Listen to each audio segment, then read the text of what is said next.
Hello guys, a little disclaimer before we get into this unexplainable story. Do not visit Dudley Town. Not just because it's supposedly cursed, it's actually illegal to visit.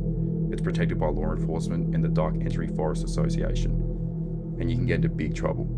Also, if you like these supernatural stories, then give it a like, and if you don't, tell me why in the comments. Anyway, enough of that. Grab a snack, grab a drink, turn the lights on, because we're about to get spooky.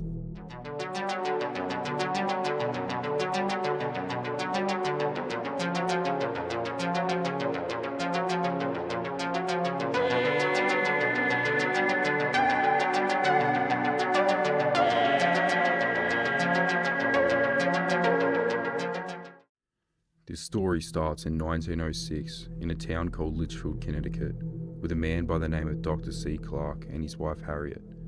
Litchfield is a beautiful area with a lot of nature and wildlife.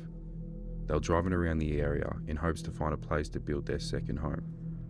They both lived in New York City. Dr. Clark was a successful doctor and a professor and a well-respected man. Dr. Clark liked the city, but as he got older, he yearned for just some peace and quiet.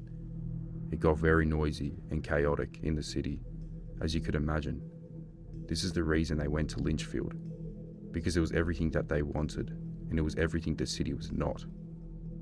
As they were driving for hours, they found this old, covered wooden bridge, and as they drove past it, they could see a mountainside to their right that looked so enchanting and beautiful. They could see a thick, dark forest that looked too good not to explore. As they were driving, they saw this bendy road that went straight into the woods. Dr. Clark couldn't resist, so he drove up that road to explore. And if he was lucky, maybe he might be able to find a spot for his second home. As he drove, the road got more covered and bumpy. It was obvious no cars had been here for a very, very long time. The path was so overgrown that Dr. Clark and his wife decided to park the car on the side of the road, and they travelled on foot. As they got deeper into the forest, it seemed like the forest became more alive. The owls were howling. Nature was just being nature. Everything was just beautiful. It was everything he's dreamed of. As they got deeper in the forest, they walked past a beautiful little stream that looked like something out of a movie. The water was trickling. The sun was sparkling off it. At this exact moment, Dr. Clark and his wife knew that this was the place that they wanted to build their second home. This is what they've been searching for so long. As soon as they got back to New York City, Dr. Clark purchased a good chunk of land of what he now knows as Dark Entry Forest. Dark Entry Forest was once home to a little town. This town has a deep history, but all that remains is the ruins of once was a tiny community that at its peak had 26 families. It was first owned by a man named Thomas Griffiths, one of the first to settle in the region in the 1740s. There are no records to say that he ever lived in Dudley Town, where it later stood, but he did own half the land. A few years later, with the arrival of Gideon Dudley in 1747, the village would be named. Gideon was followed to the region by two brothers, and the Dudleys have become known over the years as the men who brought a curse to this small town, a curse that has allegedly plagued the region ever since. Apparently the curse had its beginning in England in 1510. At that time, Edmund Dudley was beheaded for having been involved in a plot to overthrow King Henry VIII.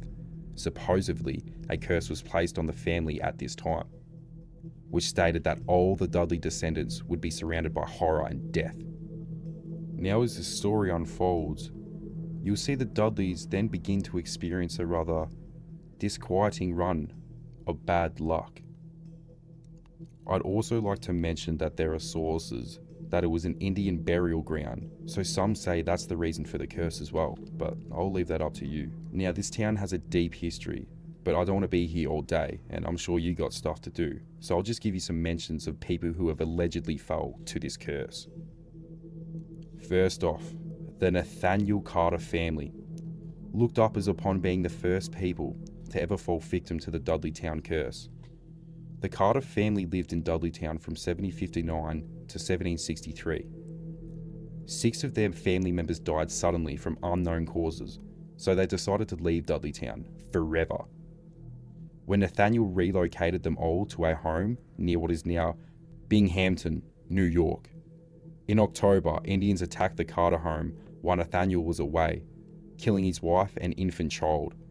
Upon his return home, Carter himself was murdered, according to legend. Allegedly, Carter brought the Dudleytown curse upon his family by purchasing a home once owned by Abiel Dudley. Another one to fall victim to this curse was someone called Gershon Hollister. When he fell to his death during a barn raising in 1792, Hollister earned the distinction of being the first recorded death in Dudleytown, although apparently an accidental death. Some versions say that Hollister was actually murdered by William Tanner, who owned the barn. It is also said that Tanner himself fell victim to the curse and went insane and died. However, it should be noted that Turner was 104 when he died. I'd also like to mention Abiel Dudley, the person who's often placed at the centre of the Dudleytown curse, actually died a pretty normal death. He died at the age of 90, pretty quietly. Pretty strange for someone who supposedly bought the curse there. But anyway, another victim would have to be Sarah Fay, one of the more popular characters in Dudleytown legend. Perhaps it was something to do with the fact that Fay, the third wife of General Herman Swift, was struck and killed by lightning during a thunderstorm out of nowhere in about 1804. And there are also versions of the story that General Swift going mad after hearing the news, but we don't really know much about this. Another one, Mary Cheney, perhaps is one of the most famous residents of Dudleytown. Mary Cheney has the distinction of being a wife of Horace Greeley, and for allegedly committing suicide 1 week before her husband lost his bid for the presidency. Both the suicide and Greeley's loss are blamed on this curse, even though Cheney appears to have died due to a normal illness. Again, we don't really know much about this, and a lot of this is speculation. And disclaimer, it could also be fake. There's a lot of legends going around, and back then it was really word of mouth. Even though we don't know much, we definitely do know there are a lot of disappearances and deaths, and just strange overall events. After a lot of people died and a lot of people went missing, families just left until there was no one. It was just an overgrown, beautiful forest with a couple of foundations left behind. Now, we all love a spooky mystery, but it's understandable that people could claim it's just a coincidence. And some of the deaths were normal, but some were definitely strange. Now look, there's a little bit more to the story, and yeah, as I said, there is some more spooky stuff in the history of the place, but I really want to get down to the story that I like most, and it was a story that we're covering before, obviously, the one of Dr. Clark and his wife Harriet. Well, after they bought the patch of land, the next task was to find some builders to build the house. Unfortunately, none of the local builders would go near it, and they never specified why. Dr. Clark just assumed it wasn't worth their time to go all the way out in the forest just to build some little cabin. Even though he offered them a lot of money, it got to the point where he just decided to build himself. Dr. Clark was very smart and hands-on guy, so, it wasn't a huge deal. But it would take him longer to be in his dream home. So for about 7 months, he would come from New York City and back, slowly building his house. He found a flat part of land and he cleared the trees. And right up from his house was a spring, so he piped the water straight to his house. He placed a nice little 2-story cabin that would fit in the forest so well, and would be his getaway treat in his spare time. Now their house was built, the couple went there a lot. They'd go hiking, relax on the porch, and just enjoy themselves. It was like heaven. Everything seemed to be going fine. Well, until the year 1916. On this sunny day, they were enjoying a weekend at the cabin, as they did before so many times. But Dr. Clark actually got called back to New York because of a medical emergency, and because he's one of the best doctors there, they really needed him. So, of course, he went back. Now, Harriet expressed that she didn't like being alone in the forest and asked him to be back quickly.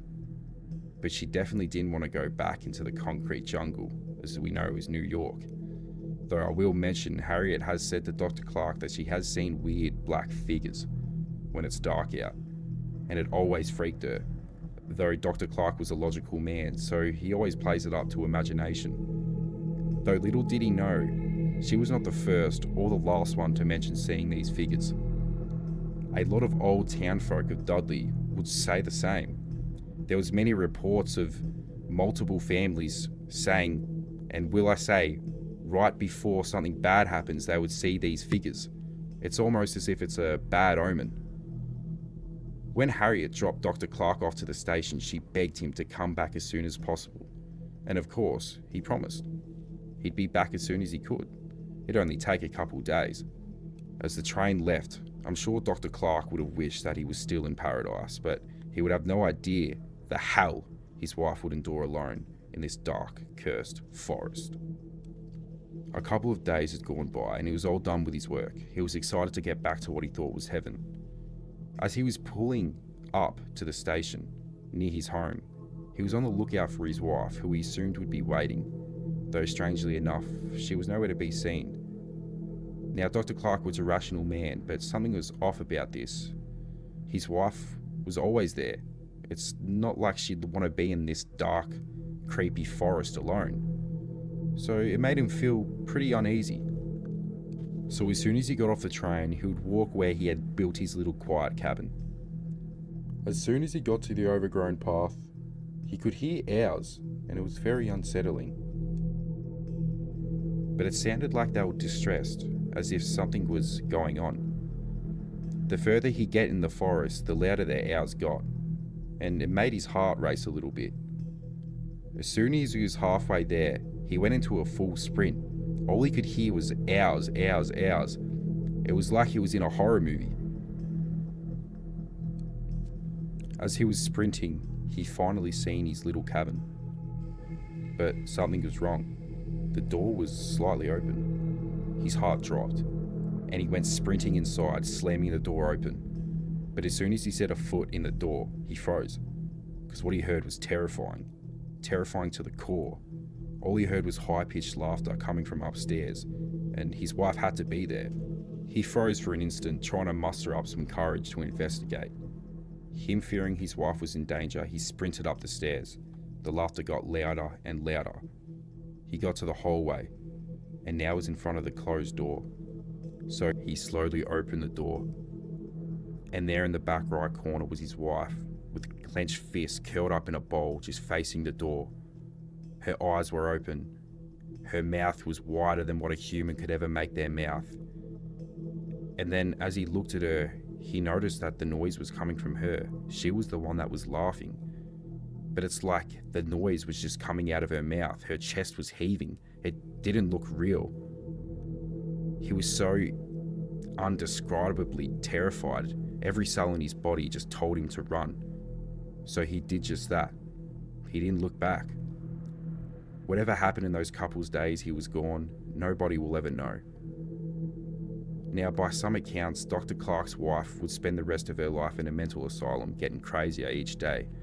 By some other accounts, she went back to New York with Dr. Clark and took her own life shortly after. Unfortunately, we don't know much about this part of the story. As of today, no one is allowed to visit Dudley Town, but of course people still do, and I'd be lying if I say I didn't want to go myself. I'd like to add that a lot of trespassers say they've taken photos or videos and they've seen these shadow figures. There's also accounts of people saying they've been slapped and pushed, and also cold pockets of air where they shouldn't be.